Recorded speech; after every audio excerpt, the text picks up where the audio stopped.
ప్రభునందు ప్రియమైన దేవుని వాళ్ళారా, దేవుని యొక్క మహాకృపను బట్టి మనమందరము ఇటు రీతిగా మరొక ఆదివారం చేరుకోగలిగాం. దేవుణ్ణి మహింపరుస్తూ ఆ కారణాన్ని బట్టి విచేసిన మీ అందరికీ మన దేవుడు రక్షకుడైన యేసు ప్రభు నామములో నా హృదయపూర్వక వందనములు తెలియజేస్తున్నాను. ప్రార్థన చేసుకొని ఆయన సహాయం చేత వాక్య ధ్యానంలోనికి ప్రవేశిద్దాం. ప్రార్థన. మహాపరిశుద్ధుడైన మా ప్రియ పరలోకపు తండ్రి, మీకే స్తోత్రములు నాయన. ఈ ఆదివార దినమున మేమందరము మరొకసారి మీ వాక్యమును విని ఈ వాక్యం ద్వారా మాలో ఉన్న లోటుపాట్లను సరిచేసుకొని మీ వద్దకు చేరుటలో మరో అడుగు ముందుకు వేయుటకు మాకు సహాయం చేయమని ప్రాధేయపడుచున్నాను తండ్రి. మా అందరితోనూ మీరు మాట్లాడి మీ ఆత్మతో నింపి సహాయం చేయమని ప్రాధేయపడచ్చు. ఈ కృతజ్ఞతాస్తుతి ప్రార్థన మా ప్రభువును ప్రియరక్షకుడైన యేసు క్రీస్తు ప్రభుల వారి మీకే సమర్పించి ప్రార్థించి వేడుకొంచున్నాను తండ్రి. ఆమేన్. రోమపత్రిక 12వ అధ్యాయం వాక్యదినంగా మనము చదువుకున్న మాటలు 9వ వచనం నుండి 11వ వచనం వరకు. పౌలు గారు రోమీయులకు రాసినటువంటి పత్రిక 12వ అధ్యాయము 9, 10, 11 వచనాలు. మీ ప్రేమ నిష్కపటమైనదై ఉండవలను, చెడ్డదానిని అసహించుకుని మంచిదానిని హత్తుకొని ఉండుడి. సహోదర ప్రేమ విషయంలో ఒకని అందొకడు అనురాగము గలవారై ఘనత విషయంలో ఒకరినొకడు గొప్పగా ఎంచుకొనుడి. ఆసక్తి విషయంలో మాంద్యులు కాక ఆత్మయందు తీవ్రత గలవారై ప్రభువును సేవించుడి. ఈ పత్రిక కేవలం రోమీయులకు మాత్రమే వ్రాసి వారిని మాత్రమే వీటిని గైకొనండి అని వ్రాసిన పత్రిక కాదు ఇది. ఇది మన అందరికీ సంబంధించినటువంటిది. ఆత్మయందు తీవ్రత గలవారై అని 11వ వచనంలో, ఆత్మయందు తీవ్రత గలవారై ప్రభువును సేవించుడి. దాని పైన ఉన్న మాటనే ఆసక్తి విషయంలో మాంద్యులు కాక అని ఉంది అక్కడ. మాంద్యులు, మందబుద్ధి, గ్రహింపు శక్తి లేకపోవటం, వివేచనా శక్తి లేకపోవటం, వివరించిన దాని యొక్క భావం అర్థం కాని పరిస్థితి, చెవులున్న విని అర్థం చేసుకోలేని బలహీన స్థితి, ఇవి మనకు ఉండకూడదని దేవుడు మనకు ఆజ్ఞాపిస్తున్నాడు. 9వ వచనం నుండి మనం చదువుకున్నాం కనుక ఈరోజు ఈ సందేశంలో భాగంగా మీ ప్రేమ నిష్కపటమైనదై ఉండవలను అనుంది అక్కడ. మీ ప్రేమ నిష్కపటమైనదై ఉండాలి. ఈ వాక్యం అందరికీ వర్తించేది. ఇది వివరిస్తున్న నాకును వినుచున్న మీకును మనందరికీ దేవుడు ఆజ్ఞాపిస్తున్నది, మన ప్రేమ నిష్కపటమైనదై ఉండాలట. కపటం లేని ప్రేమ, కపటంతో కూడుకున్న ప్రేమగా ఉండకూడదట. కపటం లేని ప్రేమ. అసలు ప్రేమ అంటే ఏంటి, దేవుని ప్రేమ అంటే ఏంటో, దేవుని మనం ఎలా ప్రేమించాలో తెలియజేస్తూ యోహాను గారు రాసిన మొదటి పత్రిక 5వ అధ్యాయం, యోహాను గారు రాసిన మొదటి పత్రిక 5వ అధ్యాయం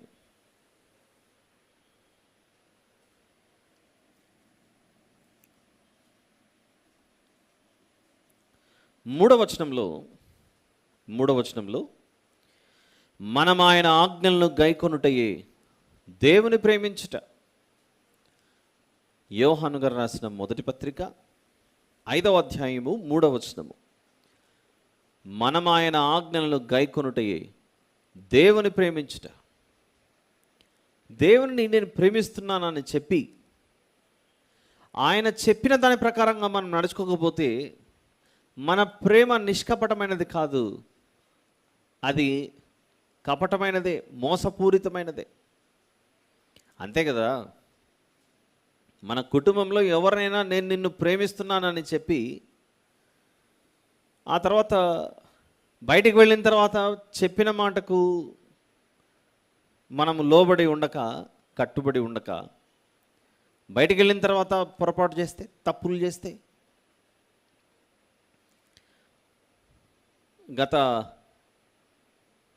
2 వారాల క్రితం వరకు ఇంచుమించు 1.5 సంవత్సరం నుండి నా ఫోన్కి మెసేజ్లు వచ్చేవి.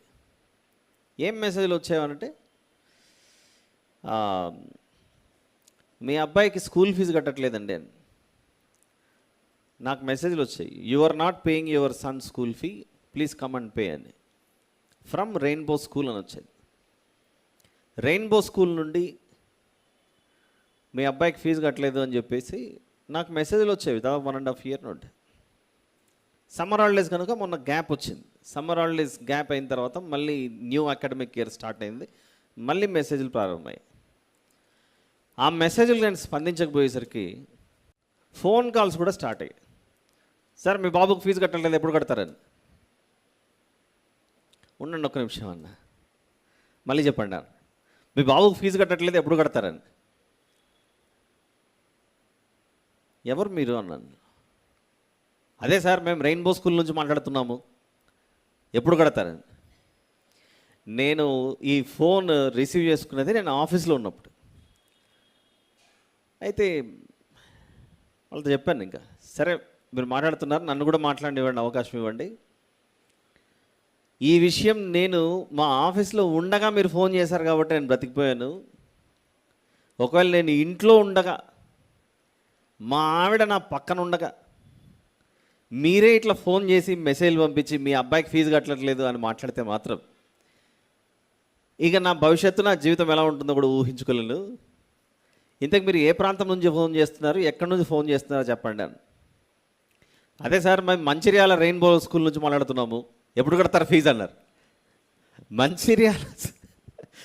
అప్పుడు ఇంకా రెండవ క్వశ్చన్ స్టార్ట్ అవుతుంది. ఒకవేళ మా ఆవిడే ఫోన్ ఎత్తింటే, వీడు రోజు ఆఫీస్కి పోతానని చెప్పి బేగంపేటలో ఆఫీస్కి వెళ్ళకుండా కరీంనగర్ మంచిర్యాలకు వెళ్ళి అక్కడ వాళ్ళ అబ్బాయికి ఫీజు కట్టట్లేదు అని అంటున్నాడంటే, ముందు స్టవ్ మీద గరిటె కాస్త అక్కడ కాదు ఇక్కడికి తీసుకురావాలి పరిస్థితి.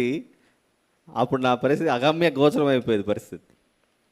అమ్మ ఇంతకేం చెప్పండి, నన్ను మీ అబ్బాయికి ఫీజు కట్టట్లేదు అని అంటున్నారు, కానీ ఇంతకు ఆ అబ్బాయి తండ్రి పేరు చెప్పండి ఒకసారి అన్న. అదే అండి శ్రీనివాస్ అని అన్నాడు అవతల నుండి. మీరు పొరపాటు, నా పేరు శాంసన్ అండి, శ్రీనివాస్ కాదు. మీరు ఏం చేశారో చూడండి, ఇంకొకసారి ఈ ఫోన్ వస్తే మా ఇద్దరి మధ్య విడాకులు తప్ప వేరే మార్గం ఉండదు, ఆలోచించుకోండి ఒకసారి. నేను బ్రతకాలి, ఇంటికి వెళ్ళిన తర్వాత బాగుండాలి అని అంటే నాకు ఇంకొకే ఒక మార్గం ఉంది. ఈసారి నేను మా ఆవిడ ఇద్దరం కలిసి మంచిర్యాలకు వచ్చి ఆ అబ్బాయి ఎవరో చూస్తే తప్ప బ్రతికేట్టుకు లేము. మీరు గత 1.5 year నుంచి నాకు పంపిస్తున్నారు మెసేజ్లు, రెయిన్బో స్కూల్ అని.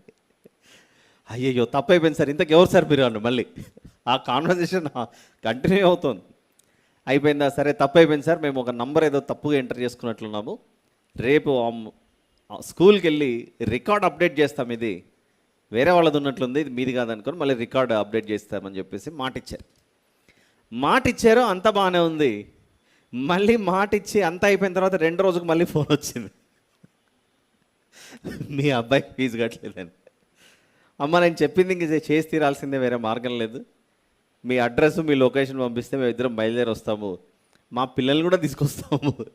ఈ రెయిన్బో స్కూల్ ఏంటో ఫీజు ఏంటో అర్థం కాని పరిస్థితి. అంటే ఎందుకు చెప్తున్నాను ఈ విషయాలు ఊహించుకోండి ఒకసారి. వారు ఎవరో వాళ్ళ స్కూల్ రికార్డులో నా మొబైల్ నంబర్లో ఒక డిజిట్ ఏదో రాంగ్ వేసుకొని, లేదా నా మొబైల్ నెంబర్ కదా, వాళ్ళ మొబైల్ నెంబర్ అసలైన పేరెంట్ యొక్క నంబర్ నా నంబర్గా అప్డేట్ చేసుకొని పంపిస్తున్నారు. ఒకసారి అదే నిజమైతే, ఒకవేళ అదే ఊహించుకోండి సిచ్యువేషన్, వేరే వాళ్ళని ఎగ్జాంపుల్ తీసుకోలేం కాబట్టి, ఒకవేళ అదే సీరియస్ అయ్యి నిజమైతే అప్పుడు నా ప్రేమ భార్య పట్ల ఏమై ఉన్నట్లు? కపటమైందా, నిష్కపటమైందా? ఈ రెండిట్లో ఏది?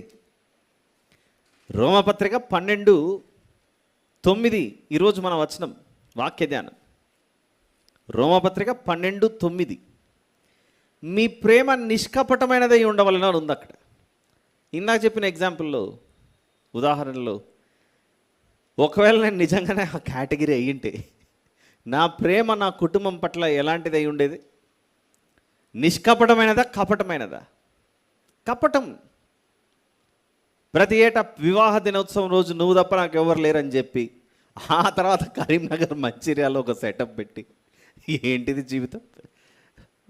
సో అలా చాలా భయంకరంగా ఉండేది. అపవిత్రమైనటువంటి ప్రేమ అది, అసహించుకునేటువంటిది అది. ఎందుకు చెప్తున్నానంటే, ఈరోజు క్రైస్తవులుగా దేవునితో మన సహవాసం, మన జీవితం ఇలాంటి పొరపాట్లతో దేవుడు మనల్ని, నీ ప్రేమ ఎలా ఉందో ఒకసారి చెక్ చేసుకోండి అని మాట్లాడుతున్నాడు. మందిరానికి వచ్చినప్పుడు వాక్యాన్ని వింటుండగా డాక్టర్ దగ్గరికి వెళ్ళినప్పుడు బ్లడ్ శాంపిల్స్ ఇస్తుంటాం మనం. ఆయన ఈ టెస్ట్ చేసుకురండి, ఈ టెస్ట్ చేసుకురండి అని రక్త పరీక్షలకి పంపిస్తుంటాడు. వాళ్ళు మన రక్తాన్ని పరిశీలించి, రక్తం దేనికి సూచన? ప్రాణానికి సూచన. బైబిల్ చెప్పేది రక్తం దేనికి సూచన? ప్రాణానికి సూచన. ఆదికాండము 9వ అధ్యాయంలో, ఆదికాండము 9వ అధ్యాయము 5వ వచనం. ఆదికాండము 9:5 వచనం. మీకు ప్రాణమైన మీ రక్తము అన్నది చూడండి. అలానే 4వ వచనంలో పైన రక్తమే దాని ప్రాణం అని ఉంది అక్కడ. అవునా? ఎలాగైతే రక్తాన్ని పరిశీలించి మన బ్లడ్ని తీసుకెళ్ళి ఆ పరిశీలించే ఆ ల్యాబ్లో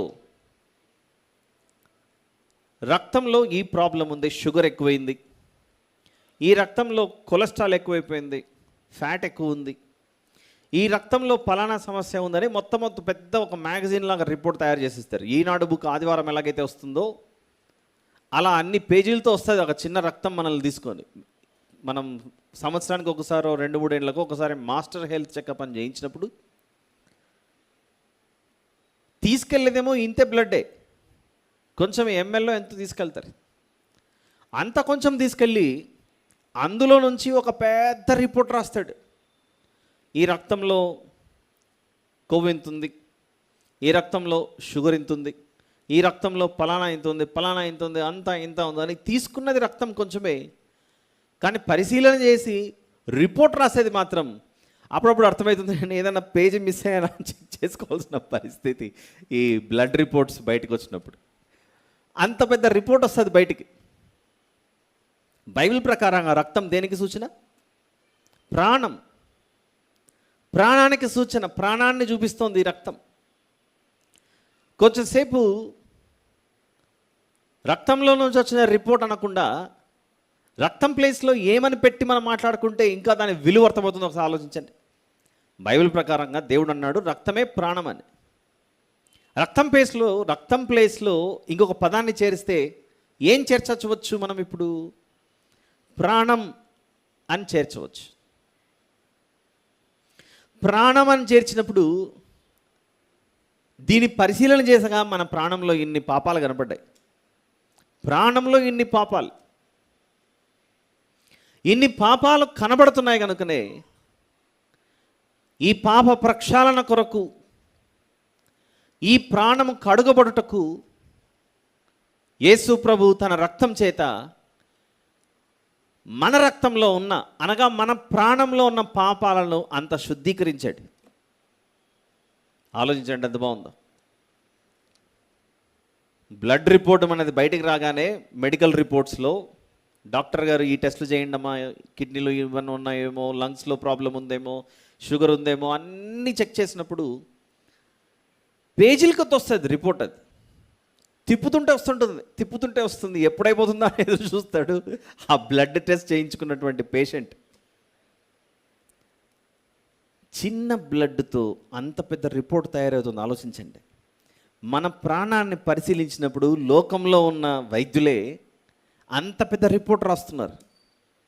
నడినెత్తి మొదలుకొని అరిపాదం వరకు రక్త ప్రసరణ జరుగుతూ ఉండగా మన ప్రాణాన్ని దేవుడు అనే ఆ గొప్ప వైద్యుడు దీన్ని పరిశీలన చేసినప్పుడు ఆ రిపోర్ట్ ఇంకెంత పెద్దగా అవుతుందో ఆలోచించండి ఒకసారి. మంది అంత పెద్ద రిపోర్ట్ ఇంకా చూస్తే మామూలుగా ఒక రిపోర్ట్లో మనం చేయించుకునే మెడికల్ రిపోర్ట్స్లోనే ఒక రిపోర్ట్లో ఏదో ప్రాబ్లం వచ్చింది, షుగర్ ఉందనో, లేకపోతే కిడ్నీలో ఏదో సమస్య ఉందనో, కొలెస్ట్రాల్ ఎక్కువైందనో, దాన్ని చూసిన తర్వాత ఇంకా ఆలోచిస్తూ ఉంటాం, దీన్ని ఎలా తగ్గించుకోవాలి, ఏ మందు వేసుకోవాలి, ఏంటి, ఎన్ని రోజులు బ్రతుకుతాను, ఎన్ని రోజులు ఉంటాను, పోతాను అనేటువంటి క్వశ్చన్లన్నీ వచ్చి, డాక్టర్ గారు మీరు చెప్పిన రిపోర్ట్ వచ్చింది, ఇప్పుడు ఏం చేయమంటారు? ఆయన మొత్తం రిపోర్ట్ ఇలా చూసి చెప్తాడు, ఇది వేసుకోండి, అది ఈ మెడిసిన్ తీసుకోండి, ఇంజక్షన్ తీసుకోండి, 2 వారాలుగా ఒకసారి కనపడాలి, నెలకు ఒకసారి వచ్చి కనపడాలి, ఇలాంటివన్నీ చెప్తా ఉంటారు ఇంక రిపోర్ట్స్. ఇది మనకు అర్థమైతే యేసు ప్రభు ఏమై ఉన్నాడు ఈ లోకానికి? మార్కు సువార్త 2వ అధ్యాయము 17వ వచనం. మార్కు సువార్త 2:17. యేసు ఆ మాట విని, రోగులకే కానీ ఆరోగ్యము గల వారికి వైద్యుడు అక్కర్లేదు. రోగులకే కానీ ఆరోగ్యము గల వారికి వైద్యుడు అక్కర్లేదు.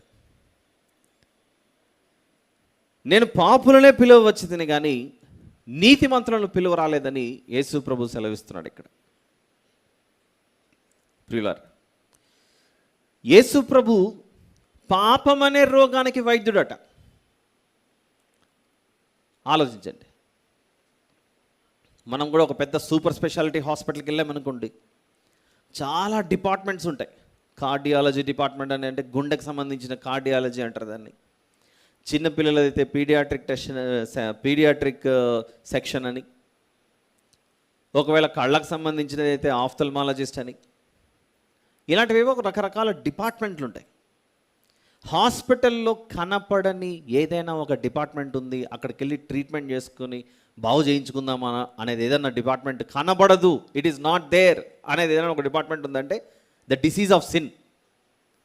గుండెకి సంబంధించిన రోగం, ఊపిరితిత్తులకు సంబంధించిన డిపార్ట్మెంట్, వీటన్నిటికీ ఒక డిపార్ట్మెంట్ ఉంటుంది, ఒక సెక్షన్ ఉంటుంది.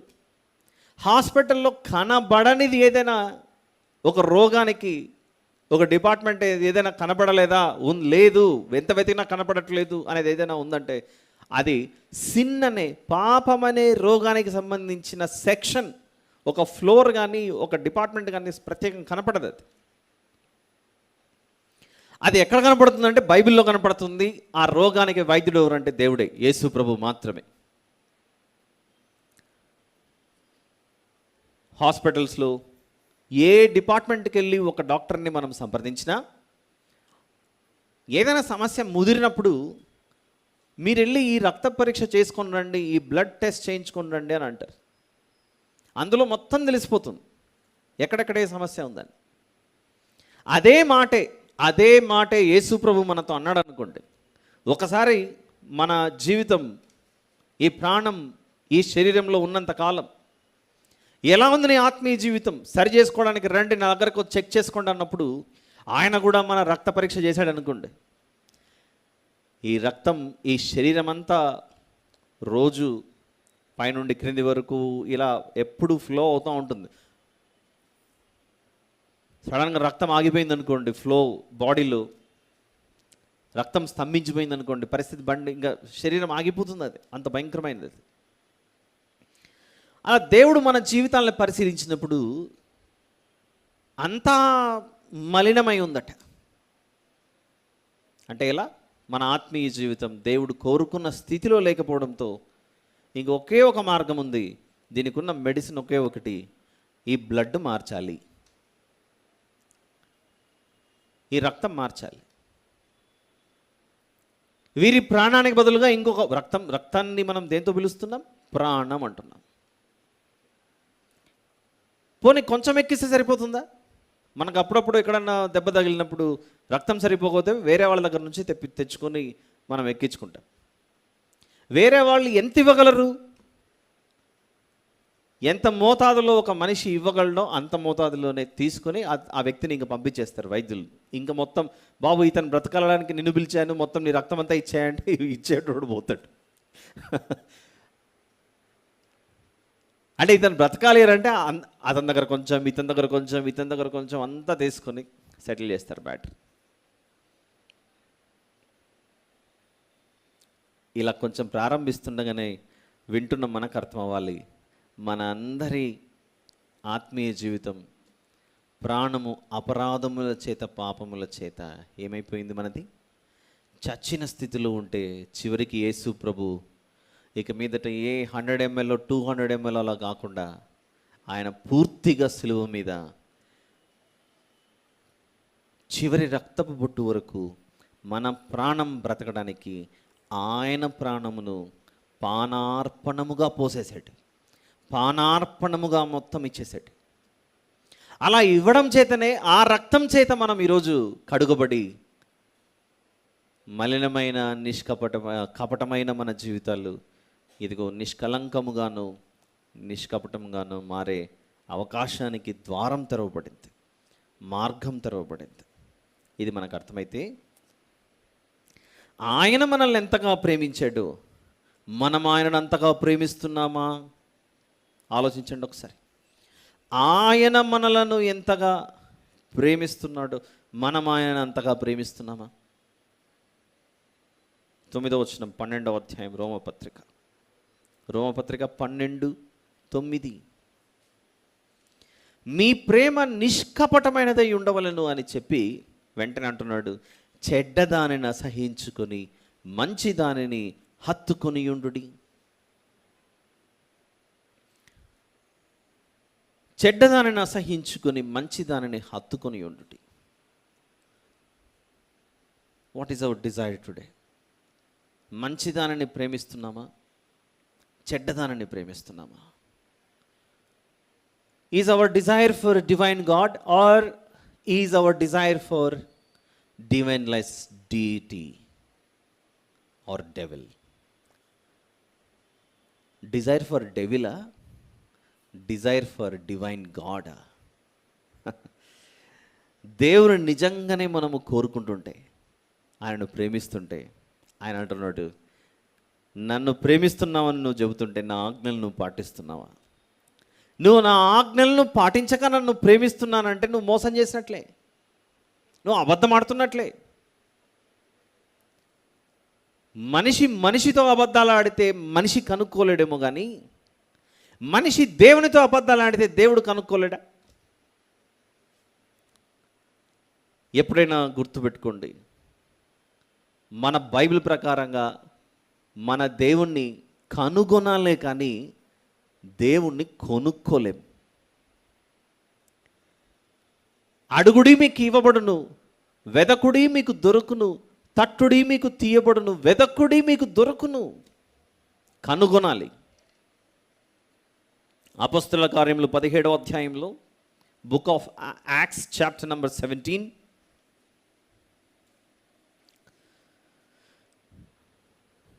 మన దేవునికి ప్రపంచంలో ఇక మన దేవుణ్ణి కాకుండా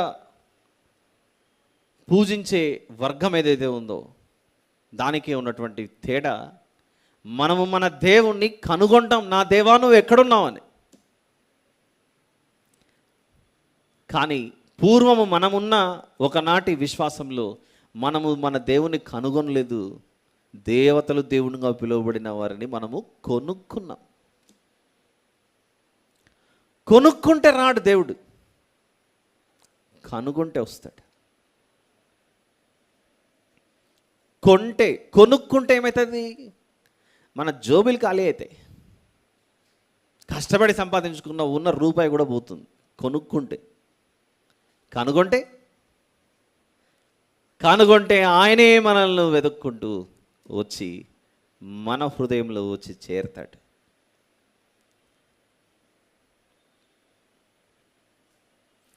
కనుగొనడానికి కొనుక్కోవడానికి ఉన్న తేడా చెప్తాను, డిఫరెన్స్.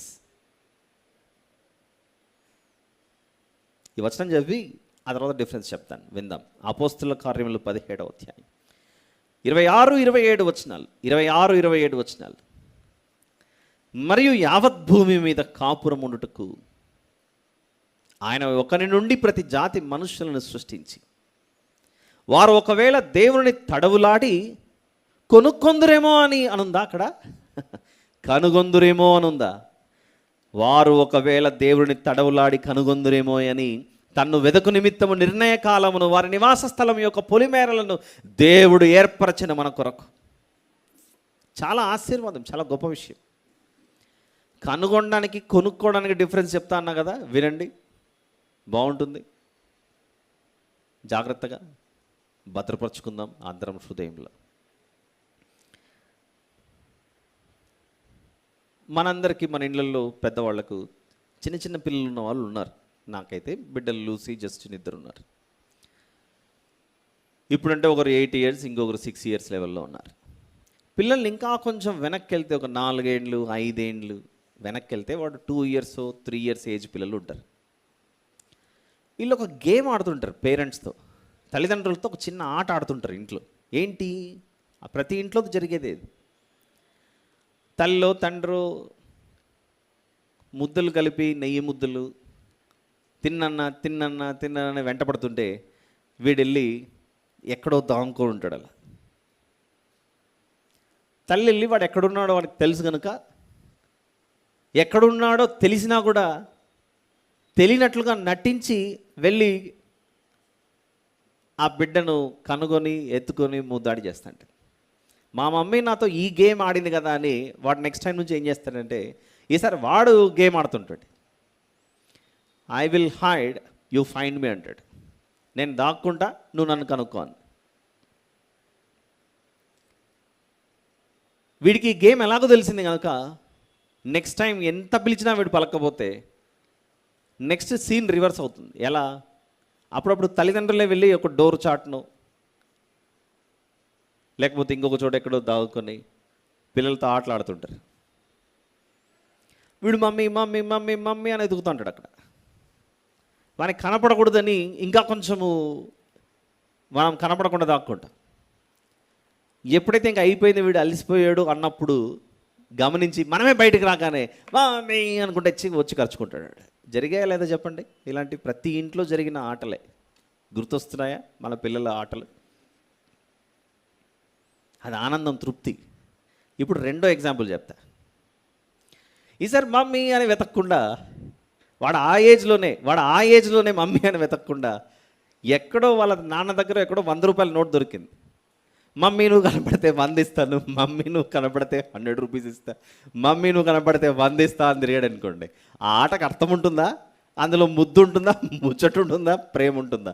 మమ్మీ నువ్వు కనపడితే 100 నీకే, మమ్మీ నువ్వు కనపడితే 100 రూపీస్ నీకే అని వాడు ఆ 100 రూపాయల నోటు పట్టుకొని తిరుగుతూ ఉన్నాడు అనుకోండి, బాగుంటుంది అది? అంటే వీడు మా అమ్మ దేనికి పడిపోతుంది అని అనుకుంటున్నాడు. వీడు 100 రూపాయలకు పడిపోతుంది అనుకుంటున్నాడు వీడు. ఈ రెండిట్లో ఈ బిడ్డ తల్లితో ఆడిన ఆటలో మొదటిది బాగుంటుందా, రెండోది బాగుంటుందా? రెండోది బాగుంది అనేవాళ్ళు చేయొద్దండి ఎవరైనా. చాలా అసహ్యమైనది. మమ్మీ నువ్వు కనపడితే నీకు 100 ఇస్తానని.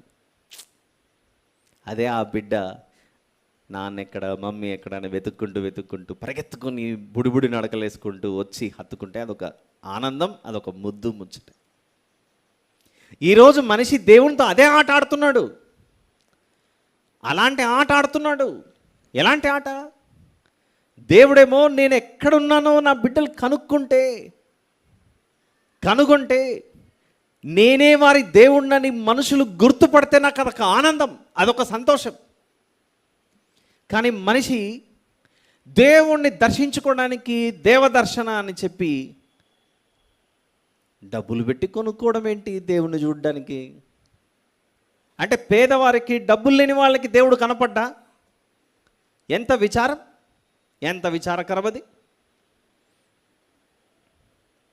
మన దేవుడు ఆనందించేది ఆయనను కనుగొంటే ఆయన ఇష్టపడతాడు. దేవుడు కొనుక్కుంటే అధికారం ఇప్పుడు కొనుక్కున్న వాని చేతిలోకి వెళ్ళిపోతుంది. గమనించండి, మీరు ఒక వస్తువు కొన్నారనుకోండి, నువ్వు కొనుక్కున్న వస్తువు నువ్వు చెప్పినట్లుగా వింటే బాగుంటుందా, అది చెప్పినట్లుగా నువ్వు వింటే బాగుంటుందా? ఒక వ్యక్తి చాలా ముచ్చటపడి ఒక 4-వీలర్ కార్ ఏదో కొనుక్కున్నాడు. కారో 2-వీలరో బైకో ఏదో కొనుక్కున్నాడు. ఒకరోజు బైక్కి మాటలు వచ్చి అనిందట, నువ్వే ఎప్పుడు నా మీద కూర్చొని పోతున్నావు, ఎప్పుడు నువ్వు నా మీద కూర్చొని బరువు వేయడం ఏంటి, ఈరోజు నేను నీ మీద నీ మీద నువ్వు కింద ఉండి నేను పైన ఉంటానని అనుకోండి, పరిస్థితి చాలా ఘోరం. నువ్వు కొన్నావు కనుక దాని మీద నీకు అధికారం వచ్చింది, అథారిటీ వచ్చింది. నువ్వు కొన్నావు కనుక దాని మీద నీకు అధికారం వచ్చింది. యేసు ప్రభు రక్తం ఇచ్చి కొన్నాడు మనల్ని. యేసు ప్రభు తన స్వరక్తం ఇచ్చి కొన్నాడు. యేసు ప్రభు తన స్వరక్తం ఇచ్చి కొన్నాడు కనుక ఇప్పుడు మన మీద అధికారం ఎవరికి ఉంటుంది? కొన్న ప్రభువుకు మన మీద అధికారం ఉంటుంది. కానీ కొనబడిన మనము నేను చెప్పినట్లుగా దేవుడు నడుచుకోవాలంటే అవ్వదది. నువ్వు వస్తువు కొన్నావు కనుక, ఇప్పుడు ఈ కుర్చీ మనమంతా చైర్లో కూర్చున్నాం, ఈ కుర్చీ మనం కొన్నాము కనుక దాని మీద అధికారం ముందు వెళ్ళి కూర్చుంటున్నాం. మనం ఒకరోజు కుర్చీ ఎప్పుడు నా మీద కూర్చోవడం ఏంటి, నువ్వు కింద కూర్చొని నీ మీద కూర్చుంటానంటే చెల్లదని.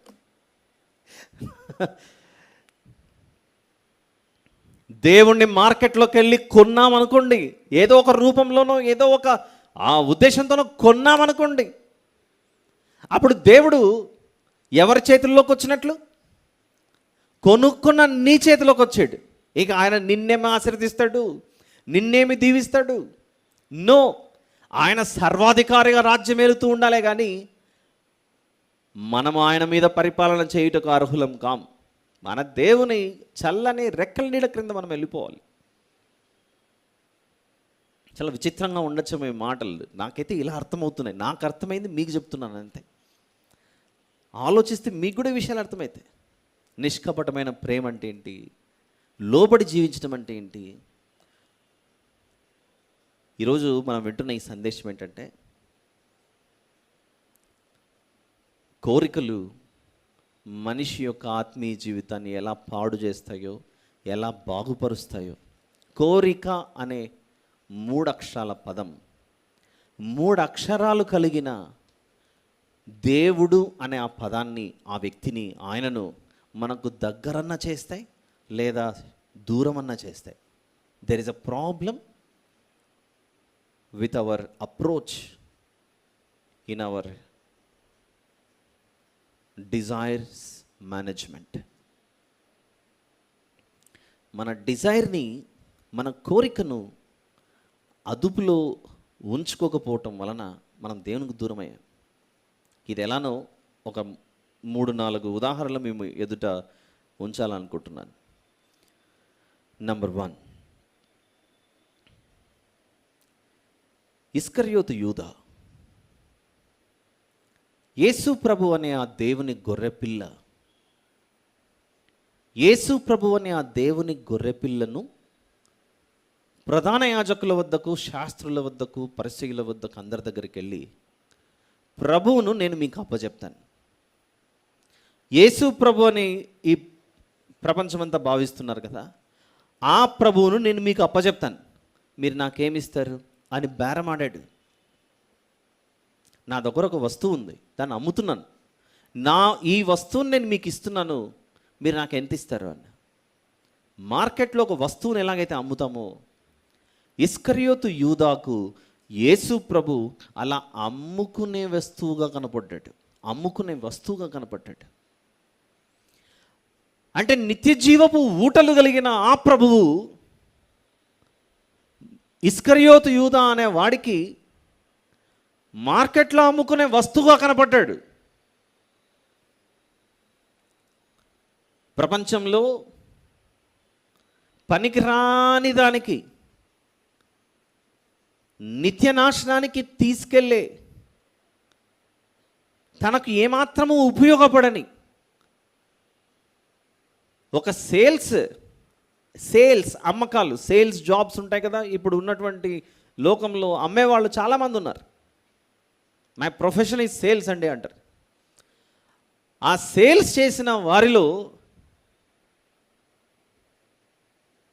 పనికిరాని, తనను నిత్యనాశనానికి నడిపించే ఒక చెత్త సేల్ ఎవరైనా చేశారంటే ఇస్కరియోతు యూదా అనేవాడే.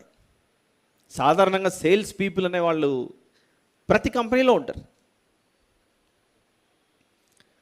ఏ ఉద్దేశంతో సేల్స్ చేస్తారు? జీతం అన్నా వస్తుంది, ఇన్సెంటివ్ అన్నా వస్తుంది, మంచి బోనస్ అన్నా వస్తుంది, సంవత్సరం అయిపోయిన తర్వాత ఒక ప్రమోషన్ అన్నా వస్తుంది అన్న ఉద్దేశంతో చేస్తారు. ఇన్సెంటివ్ లేదు, శాలరీ లేదు, దానివల్ల ఇల్లు కట్టుకుంటామంటే ఇల్లు లేదు, వాకిలి లేదు, ఉన్న తలుపు కూడా ఊడిపోయేది. అలా దేనికి పనికిరాని ఒక భయంకరమైన ఒక చెత్త సేల్ ఎవరైనా చేశారంటే అది ఇస్కరియోతు యూదానే. తనకేం మాత్రం ప్రయోజనం లేదు. యేసు ప్రభువును అమ్మేసుకున్నాడు. అమ్ముకున్న డబ్బులు కూడా వచ్చిన ఆదాయం, అంటే అమ్మిన తర్వాత ఎవరికైనా అంతో ఇంతో మనీ వస్తుందిగా, ఇన్కమ్ వస్తుందిగా, ఆ వచ్చిన మనీ కూడా ఇది వద్దని నేల మీద ఇసిరిగొట్టేసినటువంటి సేల్ ఇది. ఇస్కరియోతు యూదా సేల్ ఇది. ఇలాంటోడు సరే ఇసిరి కొట్టేశాడు. పోయి ఏం చేశాడు? ఉరి పెట్టుకున్నాడు. ఉరి పెట్టుకున్న తర్వాత ఆ ధనముతో ఏదైతే సుఖంగా ఉండాలని భావించాడో ఆ ఇల్లు ఊడిదీయబడింది. తన కడుపులో ఉన్న పేగులు కూడా పగిలిపోయి కిందికి పడిపోయి చచ్చిపోయాడు.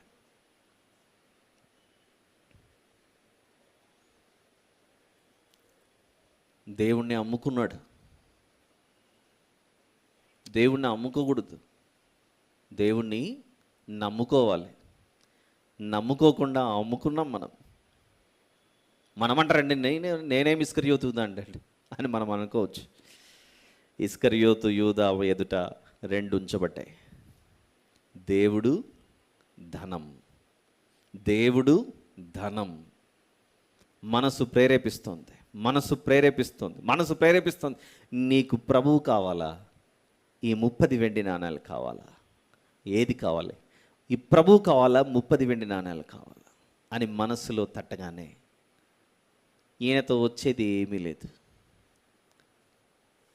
అదే ఇక్కడ అప్పు చెప్తే వెండి నాణాలు వస్తాయి అని ధనం కొరకు దేవుణ్ణి తక్కువ చేసి పక్కన పెట్టి, మంచి దానిని విడిచిపెట్టి చెడ్డ దానిని ఏం చేశాడు? హత్తుకున్నాడు. రోమపత్రిక 12:9 ఈరోజు వాక్య ధ్యానం. రోమపత్రిక 12:9 చెడ్డదానిని అసహించుకొని మంచి దానిని హత్తుకొని ఉండుడి. మంచివాడైన, నీతిమంతుడైన, పరిశుద్ధుడైన యేసు ప్రభువును పక్కన పెట్టాడు. చెడ్డదైన లోకాన్ని కోరుకున్నాడు. ఉరి పెట్టుకొని చచ్చిపోయాడు. కోరిక, మనస్సు, మనిషిలో పుట్టిన ఈ కోరిక ఆ మనసులో ప్రేరేపించబడి దేవుని కంటే ఎక్కువ స్థానం దానికి ఇచ్చాడు. నలిగిపోయాడు, చచ్చిపోయాడు, కోల్పోయాడు. ఇప్పుడు రెండవది, ఆయన ఆజ్ఞలను గైకొనుటే దేవుని ప్రేమించుట అన్న విషయం మనకు స్పష్టంగా అర్థమవుతోంది. అర్థమైనా కూడా అర్థం కానట్లుగా మనం ప్రవర్తిస్తుంటాం. ఏదైనా తోటలో దేవుని ఆజ్ఞ, ఈ పండు తిను దినమున నువ్వు చచ్చేదు అని దేవుడు సెలవివ్వగా దేవుణ్ణి పక్కన పెట్టి పండే కావాలా అనుకుంది. ఇస్కరియోతు యూదా ఏమో ధనము కొరకు ఆశపడ్డాడు. ఇక్కడ ఆదాము హవ్వములేమో తిండి కొరకు ఆశపడ్డారు. తిండి, పండు దేనికి? మార్కెట్లో వెళ్ళి అమ్ముకోవడానికి. ఆ కాలంలో మార్కెట్ కూడా లేదు. వీళ్ళిద్దరే అమ్మాలన్నా వీళ్ళిద్దరే, కొనుక్కోవాలన్నా వీళ్ళిద్దరే, ఆదాము హవ్వమ్మలు. ఆదాం గారు వెళ్ళి మార్కెట్లో అరటిపళ్ళు అమ్మినా కూడా కొనుక్కోవాల్సిందే హవ్వమ్మనే. హవ్వమ్మ అమ్మినా కూడా ఆదాము కొనుక్కోవాల్సిందే. ఇంక అట్లా లేదు, అది అమ్ముకోవడానికి కాదు వాళ్ళు చెయ్యి పెట్టి పండు తీసుకున్నది.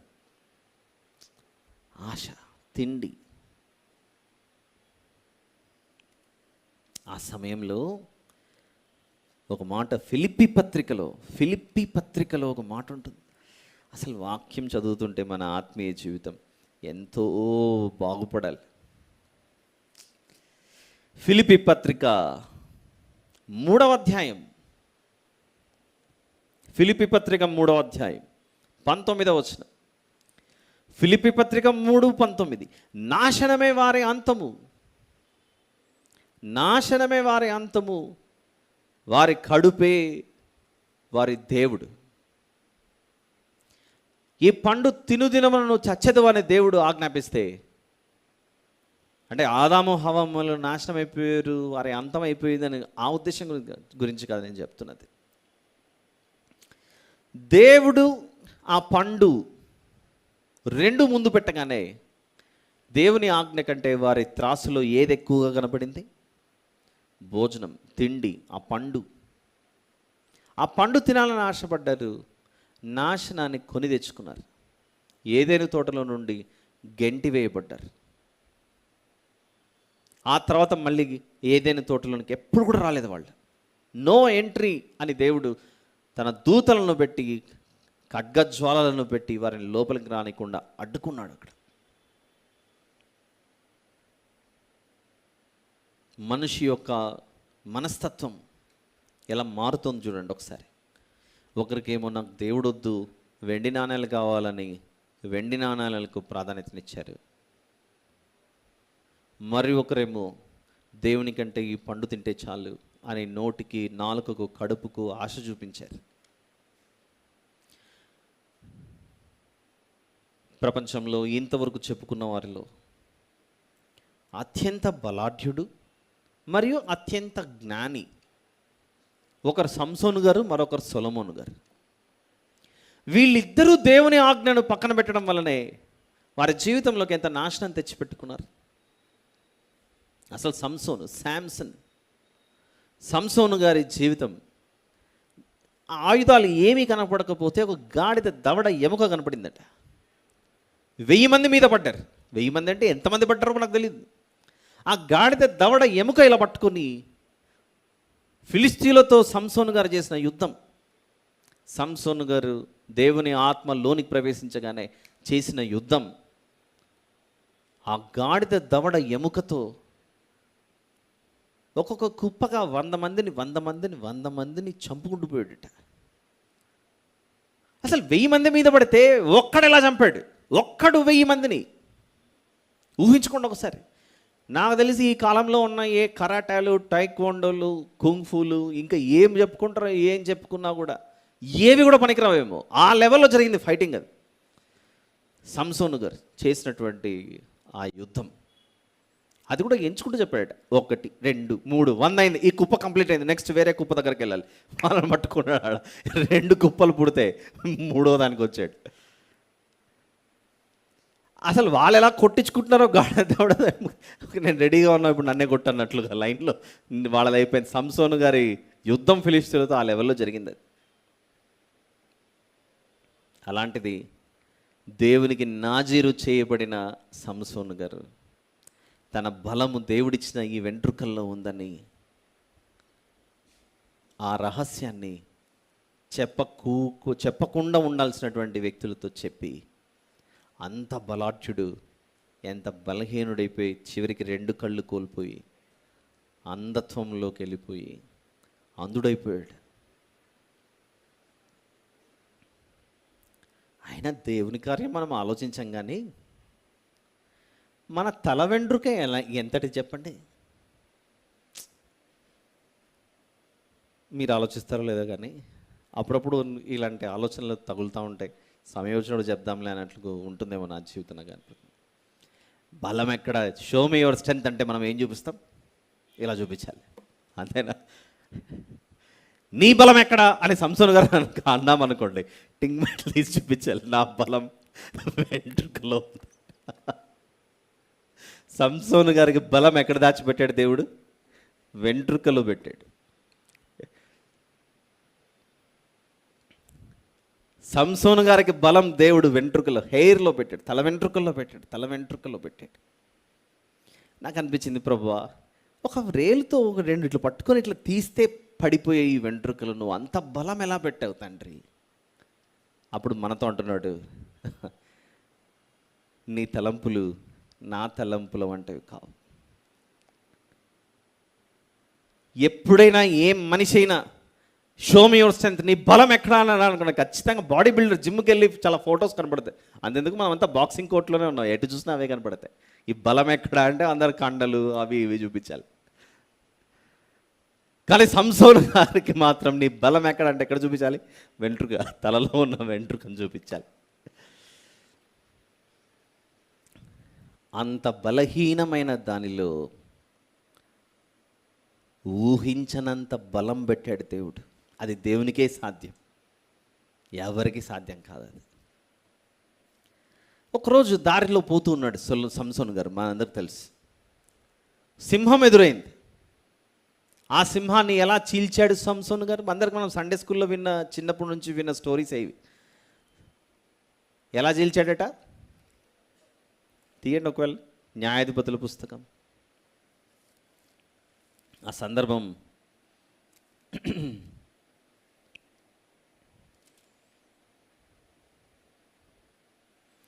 14వ అధ్యాయం, న్యాయాధిపతుల పుస్తకం 14, 5వ వచనం నుండి. అప్పుడు సంసోను తన తల్లిదండ్రులతో కూడా తిమ్నాతునకు పోయి తిమ్నాతు ద్రాక్ష తోటల వరకు వచ్చినప్పుడు కోదమ సింహము అతని ఎదుటికి బొబ్బరించుచు వచ్చెను. యెహోవా ఆత్మ అతనిని ప్రేరేపింపగా అతని చేతిలో ఏమీ లేకపోయినను ఒకడు మేకపిల్లను చీల్చినట్లు అతడు దానిని చీల్చెను. అతడు తాను చేసినది తన తండ్రితోనైనాను తల్లితోనైనాను చెప్పలేదు. సింహాన్ని మేకపిల్లని చీల్చినట్టు చీల్చాడట, నోరిట్లా పట్టుకుంది సంసోన్ గారు అలా చీల్చేశాడు ఆ సింహాన్ని. ఆ తర్వాత ఒక పొడుపు కథ వేసాడు అదే అధ్యాయంలో 14వ వచనంలో. బలమైన దానిలో నుండి తీపి వచ్చెను అనే మాటను చూడండి. న్యాయాధిపతుల పుస్తకం 14:14 సింహాన్ని చంపిన తర్వాత అది కొద్ది రోజులకి ఎండిపోయింది, మాంసం అంతా ఎండిపోయింది. ఎన్నో నెలలకి కేవలం అస్థిపంజరం మాత్రమే మిగిలింది, ఎముకలు మాత్రమే మిగిలిపోయి. ఆ ఎముకల వద్ద ఒక తేనె పట్టు కట్టింది. ఆ అధ్యాయం ఇంటికి వెళ్ళి చదువుకోండి, టైం లేదు కాబట్టి నేను చదవట్లేదు. తేనెటీగలు తేనె పట్టు పెట్టాయి అక్కడ ఆ సింహపు కళేబరంలో. నేను అప్పుడు సింహాన్ని చంపాను కదా, ఎలా ఉందో ఈ సింహం చూద్దామని దగ్గరికి వెళ్ళగానే ఆ కళేబరంలో ఒక తేనె పట్టు కనపడింది. సింహంలో తేనె పట్ట అని ఒక పొడుపు కథ శత్రువులకు వేసాడు. ఏమేసాడంటే, బలమైన దానిలో నుండి తీపి వచ్చెను, తిను దానిలో నుండి తిండి వచ్చెను అని ఒక పొడుపు కథ వేసాడు. బలమైనది ఏంటి ఇక్కడ? సింహం. ఆ సింహం చనిపోయింది. ఆ కళేబరంలో తేనెటీగలు తేనె పట్టును పెట్టాయి. తినుదానిలో నుండి తిండి వచ్చాను. తినుదాని అంటే అది బ్రతుకున్నప్పుడు తింటా కూర్చునింది మాంసాన్ని. ఏ జంతువుని పెడితే ఆ జంతువుని తింటా కూర్చుంది. దాంట్లో నుండి ఇప్పుడు ఏమొచ్చింది? తేనె బయటకు వచ్చింది. పొడుపు కథ సింహం గురించి వేశాడు, కానీ ఈ పొడుపు కథ మాత్రం మనిషికి అర్థం కలదు. ఈ పొడుపు కథ గురించి మనం ఎన్నోసార్లు వినింటాం, సండే స్కూల్లోనూ చర్చెస్లోనూ అన్నిట్లో. అయితే ఈ పొడుపు కథ వినండి, ఇంకెంత బాగుంటుందో. బలహీనమైన దానిలో బలం పెట్టను, అది న్యాయాధిపతుల్లో ఒకరికి పెట్టెను దేవుడు అనే మాట వచ్చిందనుకోండి. ఏంటి మిక్కిలి బలహీనమైనది? నాకు తెలిసి మనం ఎప్పుడైనా గోర్లు కట్ చేసుకోవాలన్నా నెయిల్ కట్టర్ పెట్టి వాడతాం. మనం ఒక చిన్నది టూల్ యూజ్ చేసి గోర్లు కట్ చేస్తాం మనం. కానీ అక్కడక్కడ తెల్లెంట్రుకలు కనపడ్డాయి అనుకోండి, ఇంకా అరగంట కూర్చోవాలి అద్దం ముందు. దాన్ని అలా అలా అలా మనం తీస్తూ ఉంటాం అప్పుడప్పుడు. అంటే దానికి ఏం సిజర్ అవసరం లేదు, ఏం లేదు, పట్టుకొని లాగితే వచ్చేస్తుంటుంది. అలాంటి అంత బలహీనమైన దానిలో సర్వశక్తిమంతుడైన దేవుడు మనిషికి బలం పెట్టాడట సంసోన్ గారికి. ఊహించగలమా అసలు చెప్పండి సీక్రెట్ అక్కడ పెట్టాడు అన్నది? అరే బలమంతా చేతుల్లో ఉందిరా, పట్టుకుందాం పదండి సంసోన్ అనేసరికి వీళ్ళందరూ వెళ్ళేసరికి ఆ బలంతో అసలు ఎక్కడి నుంచి వస్తుందో ఈ సప్లై అర్థం అవ్వట్లేదు. ఎప్పుడైతే వెంట్రుకలు కత్తిరించారో ఉన్న బలమంతా వెళ్ళిపోయింది. అంటే ఎందుకు చెప్తున్నాను అక్కడ ఈ విషయాలన్నీ? దేవుడు మనిషి ఎడల కలిగి ఉన్న తలంపులను మనిషి నిర్లక్ష్యం చేయటం వలన మనిషి బలహీనమైపోతున్నాడు. ఇకపోతే సొలొమోను గారి జీవితం ముగించుకుందాంలేండి, టైం అయిపోయింది కదా ఈరోజు. రాజులు మొదటి గ్రంథం. మహాబలాఢ్యుడు చేసిన పొరపాటు గురించి విన్నాం, మహాజ్ఞాని చేసిన పొరపాటు గురించి విందాం. మహాజ్ఞాని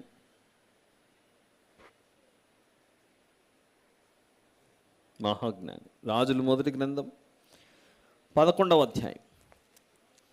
రాజులు మొదటి గ్రంథం 11వ అధ్యాయం 4 నుండి చూద్దాం. 4 సొలొమోను వృద్ధుడైనప్పుడు అతని భార్యలో అతని హృదయమును ఇతర దేవతల తట్టు త్రిప్పగా అతని తండ్రి అయిన దావీదు హృదయము వలె అతని హృదయము దేవుడైన యెహోవా ఎడల యథార్థము కాకపోయాను. మనం నమ్ముచున్న దేవునికి మనం యథార్థముగా ప్రవర్తించకపోతే మోసం చేసిన వారమే.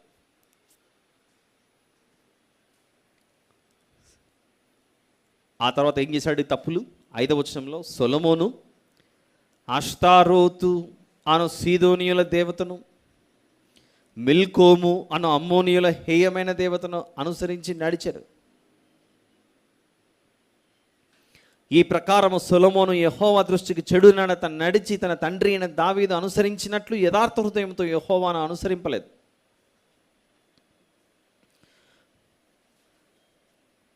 దేవుని అనుసరించక ఈ 5వ వచనంలో ఎంతమందిని ఆశ్రయిస్తున్నాడు చూడండి. ఒకప్పుడు ఒకే దేవుడు, ఇప్పుడు సొలొమోను ఎప్పుడైతే దారి తప్పాడో ఎంతమంది వచ్చారు ఇప్పుడు? అష్తారోతు అనే ఒక దేవత, మిల్కోము అను 2. అసలు పరిస్థితి ఏమైందంటే ఇదిగో దీన్ని మొక్కంటే నో నో నో ఇది కరెక్ట్ అంటే ఇది కాదని మళ్ళీ ఇంకొకరు తిప్పుతున్నారట. మనిషి యొక్క భక్తి జీవితాన్ని ఎలా పాడు చేసుకుంటున్నాడో సొలొమోను గారు తన భక్తి జీవితాన్ని ఎలా పాడు చేసుకుంటున్నాడు చూడండి. ఇక్కడ పేర్లు చూడండి ఏమున్నాయి ఇక్కడ 5వ వచనంలో. అష్తారోతు, మిల్కోము. 6వ వచనం. ఈ ప్రకారం సొలొమోను యెహోవా దృష్టికి చెడు నడత నడిచి తన తండ్రి అయిన దావీదు అనుసరించినట్లు యథార్థ హృదయంతో యెహోవాను అనుసరింపలేదు. ఆ తర్వాత సొలొమోను కెమోషు, ఎన్ని దేవతల పేర్లు చదివాము ఇక్కడ? అష్తారోతు అని 5వ వచనం, మిల్కోము అని 5వ వచనంలో, 7వ వచనంలో కెమోషు, తర్వాత అదే 7వ వచనంలో మొలేకు అను అమ్మోనియుల హేయమైన దేవతకును యెరూషలేము ఎదుటనున్న కొండ మీద బలిపీఠంలో కట్టించదు. 4 కొండ మీద కట్టారట. యెరూషలేములో కట్టించాడు. యెరూషలేములో ఒక కొండ కనబడితే ఆ కొండ మీద ఈ బలిపీఠంలో కట్టించాడు. వింటున్నారా? జాగ్రత్తగా వినండి, కేర్ఫుల్గా, ఏది మిస్ అవ్వకండి. యెరూషలేము అనే మందిరాన్ని కట్టించింది ఎవరు? సొలొమోను గారు. ఏ దేవుని కొరకు కట్టించాడు? ఐగుప్తు నుండి ఎవరైతే నడిపించుకొని వచ్చాడో ఇశ్రాయేలీయులను, ఆ దేవుని కొరకు యెరూషలేము అనే ఆ మందిరాన్ని నిర్మించాడు. ప్రారంభంలో నిర్మించిన కొద్ది రోజులకి తన వద్ద ఉన్న ఈ భార్యల, ఆ కాలంలో ఇలాంటి బహుభార్య చేసే ఇలాంటి సంబంధాలు పెట్టుకున్నారు, తప్పది, చేయకూడదు. వారందరూ వచ్చి నువ్వు ఏ దేవునికైతే ఆలయం నిర్మించావో ఆయన దేవుడు కాదు, మేము చెబుతున్న దాన్ని నువ్వు నమ్ము, విశ్వసించు అని సొలొమోను గారి చేత బలవంతంగా అష్తారోతు, మిల్కోము, కెమోషు, మొలేకు అనే దేవతల తట్టు సొలొమోను గారి హృదయాన్ని తిప్పగానే ఎక్కడైతే మందిరం కట్టేసా ఇంకా మిగిలిన దేవతలు కనపడాలంటే, మనుషులందరికీ కనపడాలంటే ఒక ఎత్తైన స్థలంలో బలిపీఠం కడదామని సొలొమోను గారు ఏకంగా కొండ మీద ఆ దేవతలకు బలిపీఠాలు కట్టేశాడు. అంటే దేవుని వద్దకు వచ్చే మనుషులు ముందు దేవుని యొక్క నిజమైన ఆలయం వైపు చూడకుండా ఈసారి వారి చూపునంతా దేని వైపుకు తిప్పాడు? కొండల వైపు తిప్పాడు. కొండల మీద చూడండి, కొండెక్కి చూడండి, మీకు కనబడుతుంది మీ యొక్క ఆశ్రయ దుర్గమని. ఈ సొలొమోను వారి మాటలు నమ్మి వారి యొక్క భక్తిని అంతటినీ, ఇశ్రాయేలీయుల ఆశ్రయ దుర్గాన్ని అలా మార్చేశాడు. అక్కడ కొండల మీద దేవతలను పెట్టి ఇక మనుషులంతా ఇప్పుడు ఎవరిని చూడడానికి దూరం ఉన్నా కూడా ఇక మీదట నేల మీద ఉన్నది కనబడుతుందా, కొండ మీద ఉన్నది బాగా కనబడుతుందా? కొండ మీద ఉన్నదే, ఎత్తైనది ఉన్నదే కనబడుతుంది కదా. అంటే సొలొమోను చేసిన పని మనుషుల నిజమైన దేవుని వైపుకు తరలించకుండా, దేవుని వైపునకు వారిని భక్తిని తరలించకుండా, ఏవైతే దైవత్వం లేవో వాటి వైపునకు మనుషులను తిప్పేశాడు. అందుకే మనుషులు ఏం చేశారో తెలుసా? ఇక ఈ ఆలయంతో మాకు పని లేదు, కొండ మీద వెళ్ళి చూద్దాం, కొండెక్కి చూద్దాం అని కొండల వైపు తిరిగి కళ్ళెత్తి చూడడం ప్రారంభించారు. చూద్దాం ఆ మాట. యెహెజ్కేలు గ్రంథం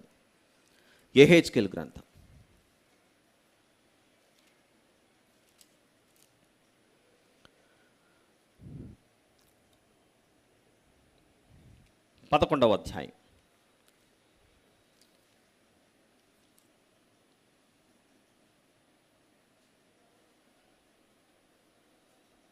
23వ వచనాన్ని చూద్దాం.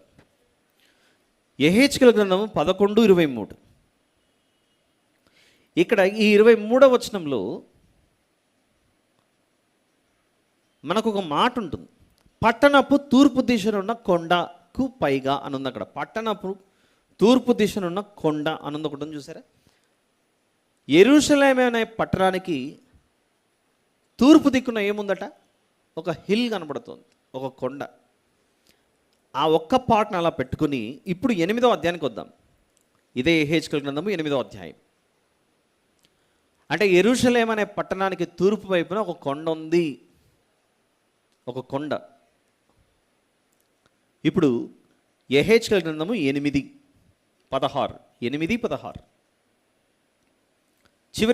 చివరి మాటలో 16వ వచనంలోని చివరి మాటలో, ఐ రిపీట్, యెహెజ్కేలు గ్రంథము 8వ అధ్యాయము 16వ వచనంలోని చివరి మాటలో, వారి వీపులు యెహోవా ఆలయము తట్టును అన్నది చూడండి. అక్కడ వారి వీపులు ఎక్కడున్నాయట? యెహోవా ఆలయము తట్టున్నాయి. మరి వారి ముఖములు తూర్పు తట్టు చూస్తున్నాయి. తూర్పు తట్టు చూసి ఏం చేస్తున్నారట? సూర్యునికి నమస్కారం చేస్తున్నారు. తూర్పున ఏమి కనపడింది? ఇంకొక 2 అధ్యాయాలు దాటుకొని ముందుకెళ్తే ఒక కొండ ఉంది. అంటే సొలొమోను గారు బహుశా ఆ బలిపీఠాలు కట్టించింటే సూర్యోదయ దిక్కున కట్టించుండాలి. తూర్పుకు కట్టించి ఉంటే ఈ జనాలు వెనుక వైపు ఏమో మందిరాన్ని పెట్టేసి ముందుకొచ్చి, దేవా ఇక ఈ ఆలయంతో మాకు పని లేదు, ఈ ఆలయాన్ని నువ్వే చూసుకో, మేము ఇప్పుడు కొండ మీద ఉన్న బలిపీఠాల వైపు చూస్తున్నాం అని ఆ కొండ మీద నుండి సూర్యోదయం జరుగుతూ ఉంటే ఆ కొండ వైపు చూస్తూ సూర్యునికి సూర్య నమస్కారాలు చేస్తున్నారు ఈ యెహెజ్కేలు గ్రంథం 8లో. అంటే ప్రజలను ఎంత దారి తప్పే విధంగా ప్రయాణం చేయించాడు. ఆనాడు సొలొమోను గారి వద్ద నుండి తర్వాత వచ్చినటువంటి రాజులు. ఏదో చెప్పాను, కన్ఫ్యూజ్ అవ్వకండి, వెరీ సింపుల్. ఏదో చెప్పాను అనుకోకండి. యెరూషలేం మందిరం యెరూషలేం పట్టణంలో కట్టబడింది. అది ఆ యెరూషలేం పట్టణానికి తూర్పు వైపున ఒక కొండ ఉందన్న విషయం మనకు అర్థమవుతోంది. ఒక కొండ ఉంటే, అందుకే నేను బహుశా అనే పదాన్ని ఉపయోగించా. ఇప్పుడు రాజుల మొదటి గ్రంథం 11కు రండి. మీరు కనెక్షన్ లింక్ మిస్ అయ్యంటారని నేను మళ్ళీ రిపీట్ చేస్తున్నాను, ఇదంతా ఎలా కనెక్ట్ అయ్యిందన్నది. రాజుల మొదటి గ్రంథం 11లో 7వ వచనంలో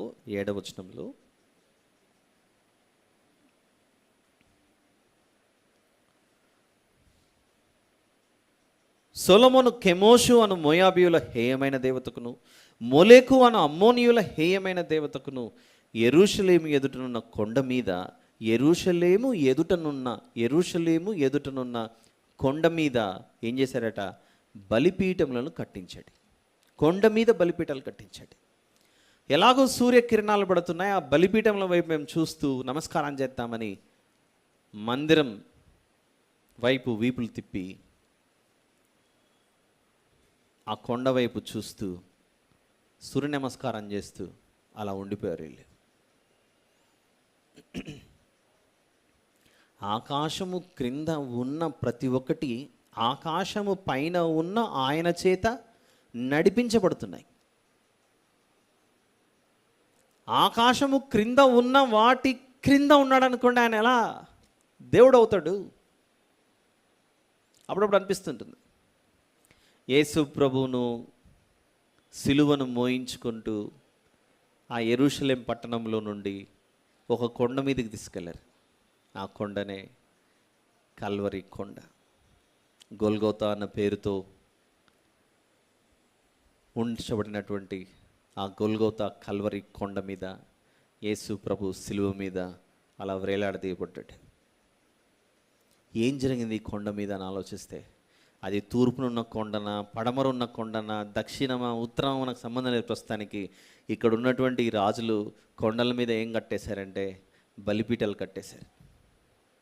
ఎవరికి? అన్యదేవతలకు బలిపీఠాలు కట్టేశారు. యెరూషలేం పట్టణం వద్ద ఉన్న ఆ కొండల మీద యేసు ప్రభును కల్వరి కొండ మీదకి తీసుకెళ్ళి సిలువేస్తే, ఇంత వాక్యం విన్న తర్వాత మనకు అర్థం అవ్వాలి, ఇదిగో నాయన, మీరికి మీద కొండలెక్కి ఈ బలిపీఠాలను చూడకండి, కొండ మీద, కల్వరి కొండ మీద మీ కొరకు బలి అయిన నన్ను చూడండి. నిజమైన బలి మీ కొరకు చేసింది నేను.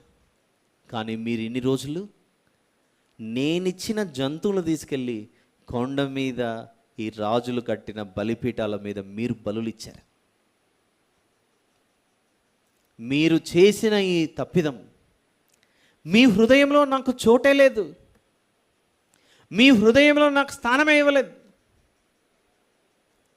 మీ హృదయం అంతా కొండల మీద మీరు కట్టుకున్న బలిపీఠాల మీద ఉన్నాయి, మీ దేవతల మీద ఉన్నాయి. మీ మనస్సు ఒక్కసారైనా నా వైపుకు త్రిప్పుకుంటారా?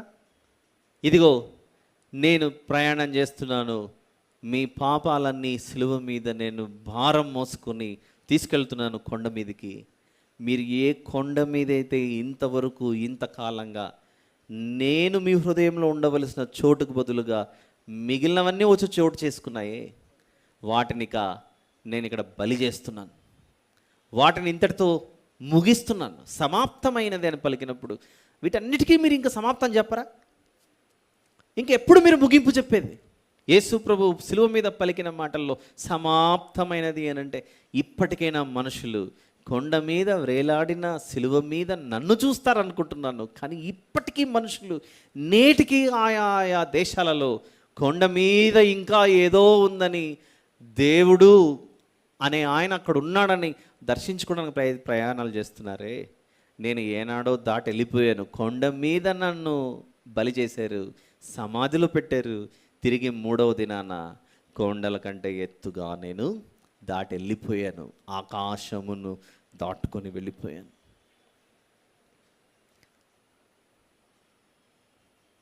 అలాంటి బుద్ధిహీనతలో ఉన్నటువంటి జీవితం మనుషులు కలిగి ఉన్నారు కనుక ఒక భక్తుడు 121వ కీర్తనలో ఒక మాట రాశాడు. నాయన, మీరు దేనిని ఆశ్రయిస్తున్నారు? కొండల మీద ఉన్నదానినా? మీకేమాత్రం సహాయం రాదు. కొండల తట్టున కన్నులెత్తుచున్నాను. 121 సామ్ నంబర్ 121. కొండల తట్టున కన్నులెత్తుచున్నాను, నాకు సహాయం ఎక్కడ నుండి వచ్చును? యెహోవా వలననే నాకు సహాయం కలుగును, యెహోవా వలననే నాకు సహాయం కలుగును. అంత గొప్ప కార్యం జరిగింది మనిషికి. ఏం విన్నాం ఈరోజు మనం? నాయన, ఈరోజు నీ ఆత్మీయ జీవితం అనే ఈ త్రాసులో దేవుడు ఉన్నాడు నీ పక్కన, ఈ లోకం కనపడుతుంది. ఇస్కరియోతు యూద దేవుని కంటే ధనం ఎక్కువగా కావాలని ఆశించాడు. మార్కెట్లో మాంసం అమ్మివేసినట్లుగా గొర్రెపిల్లని అమ్మేశాడు, దేవుని గొర్రెపిల్లని. దేవుడు కావాలా, ఈ పండు కావాలా అని కోరుకుంటే పండే కావాలని ఓటేశారు ఆదాము హవ్వలు. ఒకడేమో డబ్బు కావాలని అమ్మేశాడు దేవుణ్ణి, పండే కావాలని ఏదైనా తోటలో పండుగ ప్రాధాన్యత ఇచ్చాడు, దేవుని పక్కన పెట్టారు మన పూర్వీకులు. సంసోను గారి దగ్గరకు వస్తానే స్త్రీతో సహవాసమే కోరుకున్నాడు, దేవుని ఆజ్ఞను పక్కన పెట్టి తన యొక్క బలం ఎక్కడుందో ఆ రహస్యాన్ని చెప్పేశాడు. మిక్కిలి బలహీనుడైపోయాడు, మిక్కిలి బలవంతుడు, మిక్కిలి బలహీనుడైపోయాడు శాంసన్ అను ఈ న్యాయాధిపతులు బుక్ ఆఫ్ జడ్జెస్లో కనపడే శాంసన్.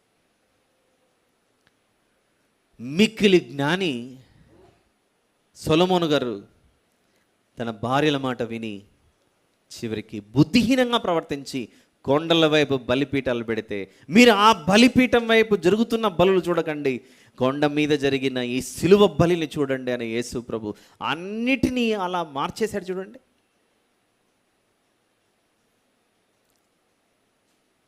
ఇలా ఆలోచించుకుంటూ పోతే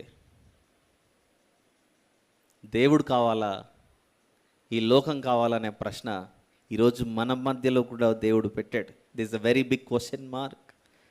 this question is coming straight to you and to me and to everybody. కొందరు మందు బాబులు ఉంటారు, మర్యాద బాబులు అనుకుంటారు. మర్యాద బాబులు కాదు, మందు బాబులు. బాబు దేవుడు చెప్పాడు, మద్యపానానికి నువ్వు దాసుడు అవ్వద్దు, మద్యపానాసక్తి కలిగి ఉండకు అని చెప్పి దేవుడు చెప్తే, నాకు దేవుడొద్దు, మధ్యలో వచ్చిన ఈ మద్యపానమే కావాలని మద్యపానానికి ఓటేశాడు ఈ మందుబాబు. పగలంతా మర్యాదస్తుడు, సాయంత్రం అయితేనే రాత్రి అయితేనే మర్యాదస్తుడు కాస్త మధ్యాస్తుడు అవుతాడు. మధ్యాస్తుడు అని అంటే నా ఉద్దేశం ఇక్కడ సందర్భాన్ని బట్టి మద్యమునకు అలవాటు పడిన, ఆల్కహాల్కి అలవాటు పడ్డాడు. అలా ప్రతి మనిషికి ఒక్కొక్క వీక్నెస్. బైబిల్ ఒక మాట చెబుతుంది, లోకం నిన్ను ఇంకొక దానికి ప్రేరేపిస్తుంది. ఒకరికేమో మందంటే ఇష్టం, మరొకరికేమో చుట్టా బీడీ సిగరెట్లు అంటే ఇష్టం, మరొకరికేమో సినిమాలు తిరిగే ఇష్టం, మరొకరికేమో స్త్రీ సహవాసాలు, అసభ్యకరమైన సంబంధాలు, మరొకరికేమో ఎప్పుడు మా సిగ్గు నీతి మానం అన్నీ విడిచిపెట్టినటువంటి ఈ సినిమాను వెంబడించుకుంటూ పోయే ఈ జీవితం. మొన్న ఒకరిని అడిగాను కూడా, బాబు నువ్వు డబ్బు పెట్టి అవి చూడడానికి సినిమా థియేటర్లకు ఇంట్లో కూర్చొని హోమ్ థియేటర్లో సబ్స్క్రిప్షన్ తీసుకొని చూస్తున్నావు కదా, ఆ ప్లేస్లో వేరే వారు ఆ విధంగా నాట్యం ఆడుతూ తిరుగుతూ మాట్లాడుతుంటే నువ్వేమో చిందులేస్తున్నావు, ఇక్కడ కూర్చొని ఆనందిస్తున్నావు. ఆ స్థానంలో మీ చెల్లెలు, నీ తల్లు, నీ భార్యను అలా ఊహించుకుంటే ఎలా ఉంటుంది అని అంటే, ఏం సార్ అట్లా మాట్లాడతారు మీరు? అవునమ్మా, అవైతే వేరే వారు ఆ విధంగా నాట్యం ఆడితే చూద్దామని నీ కళ్ళు ప్రయాణం చేస్తుంది. నీ ఇంటి వారికి వస్తే ఒక నియమం, ఎదుటి వారికి వస్తే ఇంకొక నియమమా? ఎంత భ్రష్టు పట్టిపోతుంది.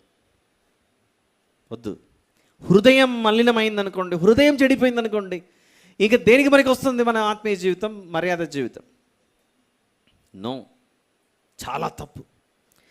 మనం నమ్ముకున్న దేవుడు మహాపరిశుద్ధుడు. ఆయన చాలా పరిశుద్ధుడు. ఆయనకు పుట్టిన బిడ్డలం మనం అలానే జీవించాలి, అంతే.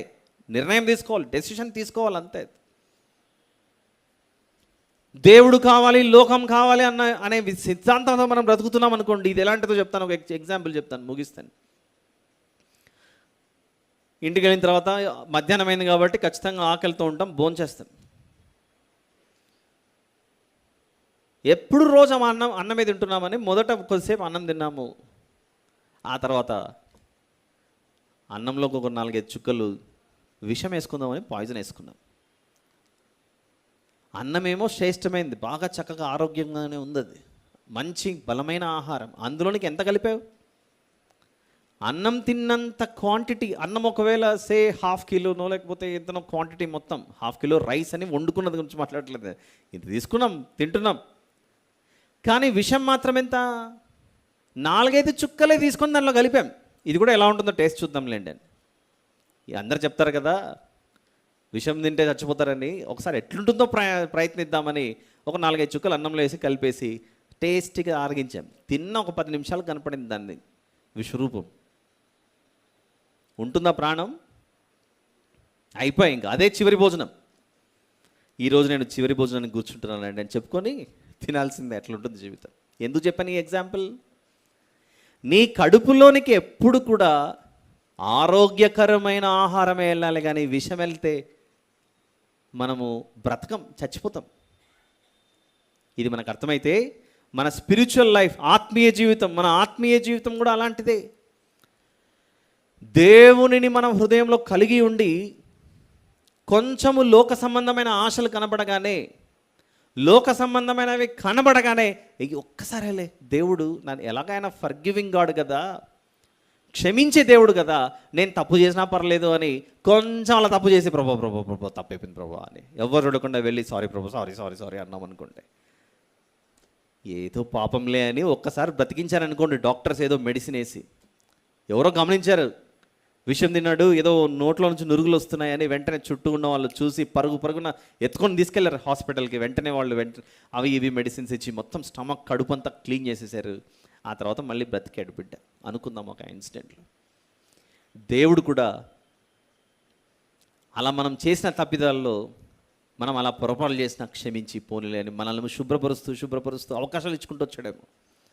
అయితే ఇందాక చెప్పిన ఎగ్జాంపుల్లో ఫస్ట్ టైం ఒకసారి డాక్టర్లు క్లీన్ చేశారు. వీడేం చేశాడు? మహా మేధావి, ఎలాగో నేను తాగితే డాక్టర్లు క్లీన్ చేస్తారు కదా అని మొన్న 2 చుక్కలు వేసుకున్నాడు అన్నంలో, ఈసారి 4 చుక్కలు వేసుకున్నాడు.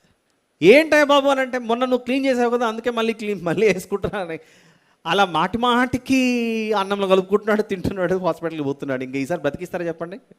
నీ సావు నువ్వు సావరా అంటాడు. ఇంక అంతే, చేయరు. ఇంకా నో. మనం కూడా పాపాలకు అలవాటు పడి దేవునిని మన హృదయంలో కలిగి ఉండకుండా పాపం చేసుకుంటూ పోతున్నాం అనుకోండి, there is some tolerance level for everything. నిన్ను భరించడానికి, నిన్ను క్షమించడానికి కూడా ఒక పరిమితి అనేది ఉంటుంది.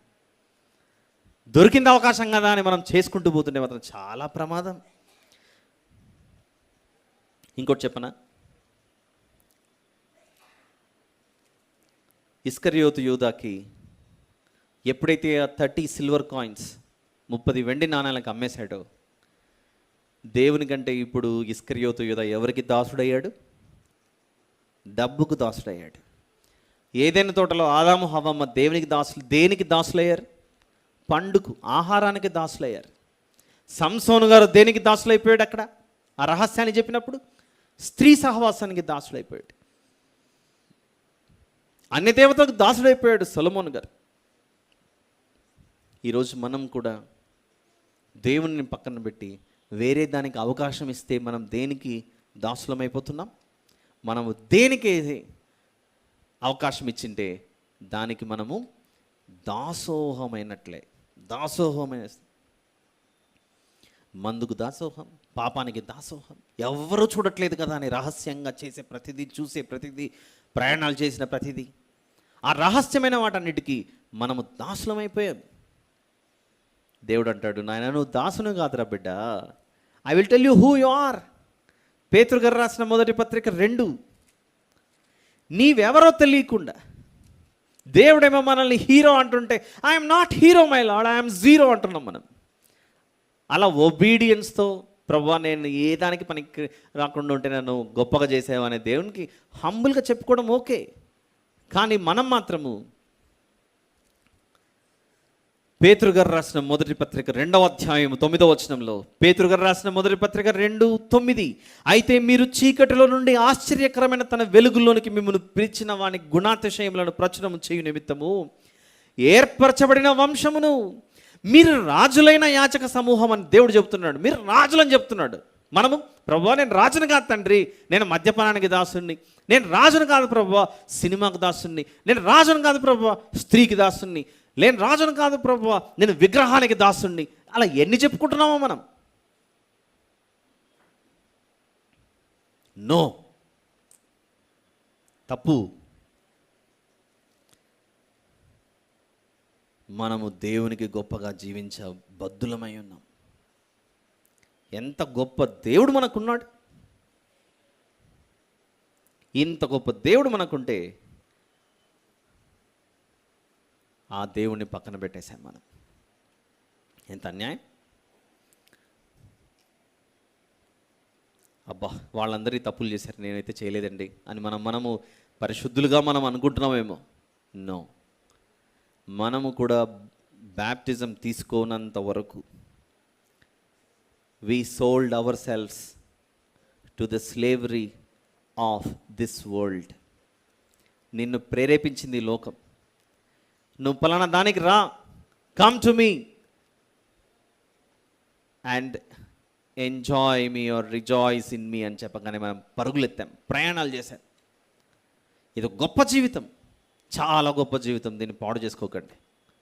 మనం తీసుకునే కోరికలు, మన కోరికలు మన ఆత్మీయ జీవితాన్ని చాలా ప్రభావితం చేస్తున్నాయి. దీన్ని గుర్తుపట్టండి. Is our desire for divine god or is our desire for divineless deity or divineless devil?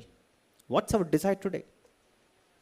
Wear are you following? Which side you are taking your spiritual life? Let our desire be only to follow the real, true, divine God, that is the Lord Jesus Christ. అసలు ఎంత గొప్ప combination ఇది. కొండల మీద మనుషులు బలిపీటలు కట్టుకొని దేవతలు కట్టుకుంటే మీరు వాటిని చూడకండి, ఈ బలి నేనే భూమి అనే బలిపీఠం మీద మీ పాపాలను కడిగి వేయడానికి. అంటే మీ ప్రాణము మలినమైపోయింది పాపాలతో. రక్తము ప్రాణానికి సూచన. ఆ ప్రాణం పాపాలతో మలినమైపోతే ఆయన రక్తం ప్రాణం పానార్పణముగా మన కొరకు పోయబడి మన ప్రాణం అపరాధముల చేత పాపముల చేత చచ్చిపోయి ఉంటే అలా తిరిగి బ్రతికించాడు. ఎంత గొప్ప విషయం అది. దుప్పి నీటి వాగుల కొరకు ఎదురు చూచినట్లుగా మనం ఆ ప్రభు యొక్క పాదముల చెంత ఎదురు చూస్తూ జీవితాన్ని కొనసాగించాలని మనసారా కోరుకుంటూ ఇంతటితో ఈ సందేశాన్ని ముగిస్తున్నాను. ప్రార్థన చేసుకుందాం. ప్రార్థన. ప్రేమగల తండ్రి, కృపగలిగిన మా దేవ, పరిశుద్ధుడైన మా తండ్రి, మీకే స్తోత్రములు నాయన. ఇంతవరకు వినిపించిన వాక్యంలో నా తండ్రి మేమెంతో నా ప్రభువా ఆలోచించి సరైన నిర్ణయం తీసుకొని మీ చిత్తానుసారంగా మేము ప్రయాణం చేయటకు సహాయం చేయమని వేడుకొంచు. మా ప్రభువును ప్రియరక్షకుడైన యేసు ప్రభు వారు పెట్టడానికి వేడుకొని సమర్పిస్తున్నాను తండ్రి. ఆమేన్.